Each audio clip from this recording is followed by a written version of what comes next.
लगभग 140 दिन पूरे हो गए और इससे पहले भी बीच बीच में प्रोटेस्ट होते रहे। पिछले साल भी 49 डेज़ की चेन हंगर स्ट्राइक भी हुई थी।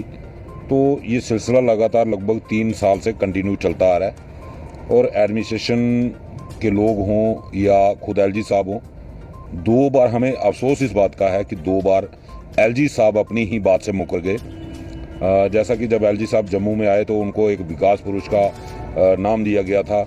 हमारे मीडिया में हेडलाइंस बनी थी कि मनोज सिन्हा जी जो पूरे भारत के अंदर विकास पुरुष के नाम से जाने जाते हैं, वो जम्मू में अब एलजी की चेयर पे बैठेंगे।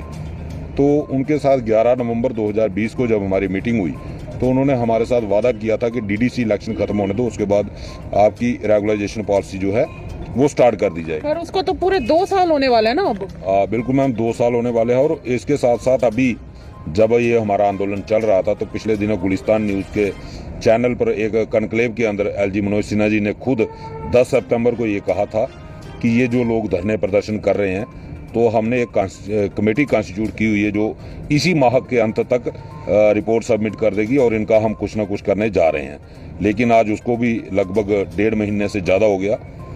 मुझे अफसोस होता है कि एलजी साहब सबसे बड़ी चेयर पे जम्मू में बैठे हुए हैं और वो भी अपने बयान देते हैं और उसके ऊपर खरा नहीं उतर पाते, तो हम बाकी वालों से क्या उम्मीद करें। जैसे आपने अभी जिक्र किया 17 अक्टूबर का, जब हमने कंपनी बाग में स्टेशन बंद किया था तो फिर एडमिनिस्ट्रेशन हरकत में आई।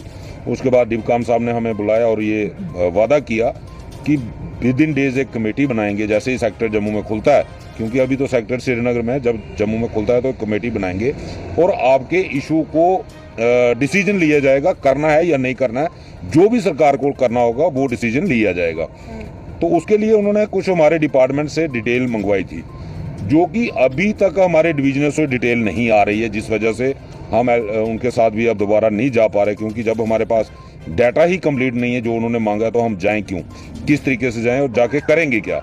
इसलिए मैं आपके चैनल के माध्यम से पहले तो हमारे जितने भी डिवीज़नों में लोग बैठे हुए हैं, मेरी उनसे अपील है कि अपने अपने डिवीज़नों से वो जल्दी से जल्दी जो क्वालिफिकेशन सर्टिफिकेट मांगा गया है वो अपने अपने डिवीज़नों में जमा करवाएं और जितनी जल्दी हो सकती है वहाँ से जो डाटा है वो चीफ ऑफिस तक पहुँचाएं। एक तो ये रहा।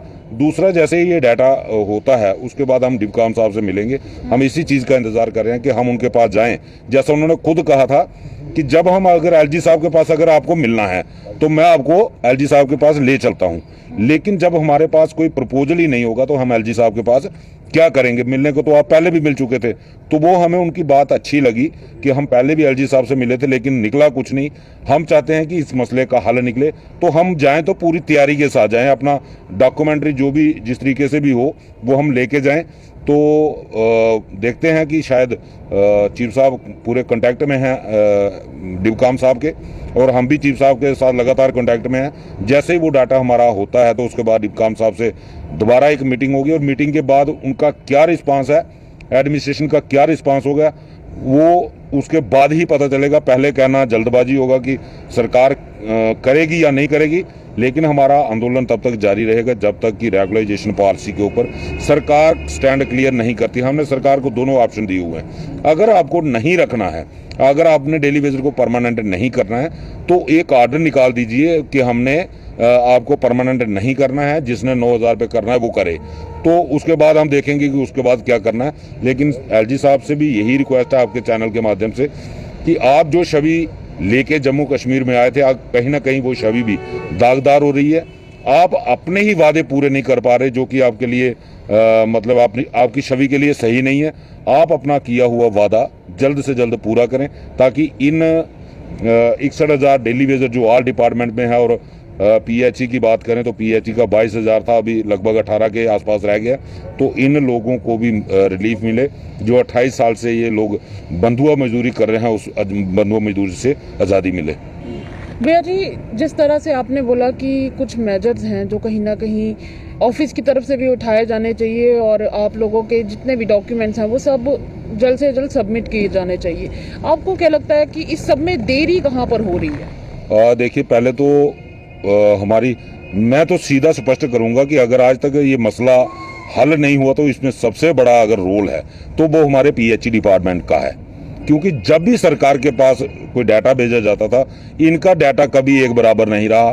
कभी इनकी फिगर में कंफ्यूजन आ जाती थी, कहीं डॉक्यूमेंट में कोई ना कोई लिकुनास जो ये रख देते थे, जिस वजह से सरकार की नज़र में भी डेली विजिट जो है बदनाम हो गया। और सरकार सोचती है कि ये लोग जब भी इनकी लिस्ट आती है तो बढ़ी हुई लिस्ट आती है, हर बार लिस्ट बढ़ जाती है, तो कहीं ना कहीं इसमें गड़बड़ जाला है। तो वो कहीं ना कहीं एडमिनिस्ट्रेटरों के दिमाग में बैठा हुआ है कि यहाँ पे फ्रॉड होता है। तो हम एडमिनिस्ट्रेशन से भी ये जरूर रिक्वेस्ट करते हैं कि आप इस फ्रॉड को रोकने के लिए, अगर कहीं आपको लगता है कि यहाँ पे गलत हुआ है, तो आप उसकी इन्वेस्टिगेशन करवा सकते हैं। ऑन ग्राउंड जो लोग काम कर रहे हैं, आप पहले उनकी तरफ देखें, जो आपको ग्राउंड पे दिखता है उसके लिए रेगुलाइजेशन पॉलिसी लाएं। अगर कोई फ्रॉडी है या कोई गलत हुआ है, तो उसके लिए जिसने गलत किया उसके ऊपर कार्रवाई करें। पीएचई एम्प्लॉयज यूनाइटेड फ्रंट उसमें सरकार का पूरा सहयोग करेगा।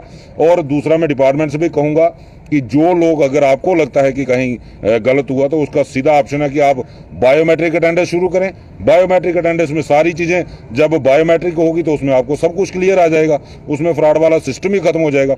लेकिन कहीं ना कहीं लगता है कि ये डिपार्टमेंट की भी नेग्लिजेंसी है कि जो जब रिपोर्ट लिस्टें मांगी जाती हैं तो आगे पीछे कभी 22,000, कभी 23,000, कभी 16,000, कभी 18,000, तो वो कहीं ना कहीं खुद शक पैदा करती हैं सरकार की नज़र में, और उसका भुगतान जो है वो आज तक डेली वेजर करता आ रहा है। भैया ये सब तो आ गया कि आप लोग किस तरह से सफ़र कर रहे हैं, और बात इस सब के अगर आगे बढ़ाई जाए तो मैं आपसे ये भी जानना चाहूँगी कि जैसे आज गुरुपूरब है और ये तो अभी महीना भी ऐसा चल रहा है कि झिड़ी का मेला भी शुरू हो चुका है। कई लोग ऐसे हैं कि जो झिड़ी के मेले पे गए भी हुए हैं। तो आपसे जानना चाहूँगी कि इस त्यौहार के माहौल में आप लोग कैसा महसूस करते हैं? मैम, ये कोई पहला त्यौहार नहीं है।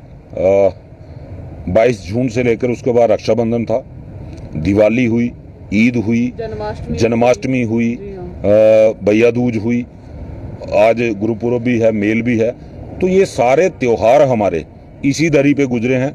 और ये इस एडमिनिस्ट्रेशन के लिए, जो कि एडमिनिस्ट्रेशन बड़े बड़े मीडिया में आके दावे करती है कि जम्मू कश्मीर विकास की राह पे जा रहा है, तो मेरे ख्याल में उस एडमिनिस्ट्रेशन के दावों की पोल खोलने के लिए यही दरी काफ़ी है कि अगर इतना ही विकास हुआ होता तो हमें क्या नौबत आई थी कि हम खुशी से यहाँ 45 डिग्री टेम्परेचर के अंदर यहाँ पे धरने पे बैठे। हमने सड़कों पे नारेबाजी की, रैलियां निकाली, कंपनी बाग तक बंद करने की नौबत आई, पुल 4 घंटे बंद रहा।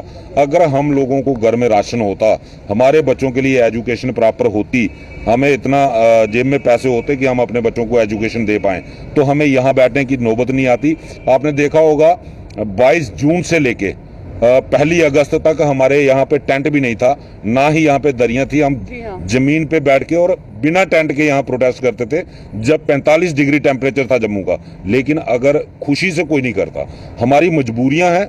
हम सरकार से कह रहे हैं कि 28 साल हो गए, हमारे बहुत सारे साथी जो हैं वो रिटायर हो गई, बहुत सारे साथियों की डेथ हो गई। आज उनके परिवारों में एक चक्कर तो आप लगा के आइए, उनके घरों की हालत देख के तो आइए, तो आपको खुद पता चल जाएगा कि यहाँ बैठना हमारी मजबूरी है या हमारा शौक है। हम यहाँ कोई नेतागिरी के लिए नहीं बैठे हुए हैं कि हमें नेतागिरी करनी है, कोई पॉलिटिकल इलेक्शंस कंटेस्ट करने हैं। हम यहाँ रोजी रोटी के लिए बैठे हैं कि हमें रेगुलाइजेशन दे दो। हमारी पेंडिंग वेजेस जो है 70 72 महीने की, वो पेंडिंग वेजेस हमें दे दो, जो कि आपने हर महीने देना कानूनी हमारा अधिकार बनता था, जो हमने काम किया है वही मांग रहे हैं। इनसे कोई ये नहीं कह रहे कि हमें कोई प्लाट दे दो, हमें कोई वाइन शॉप का लाइसेंस दे दो, हमें कोई टेंडर दे दो। हम ये चीजें तो मांग नहीं रहे, हम तो सिर्फ मांग रहे हैं रेगुलाइजेशन और पेंडिंग वेजेस जो हमारा काम किया हुआ है। तो फिर भी अगर सरकार को ये लगता है गलत है, तो मुझे लगता है कि शायद इससे बदकिस्मती ज्यादा जम्मू कश्मीर की हो नहीं सकती।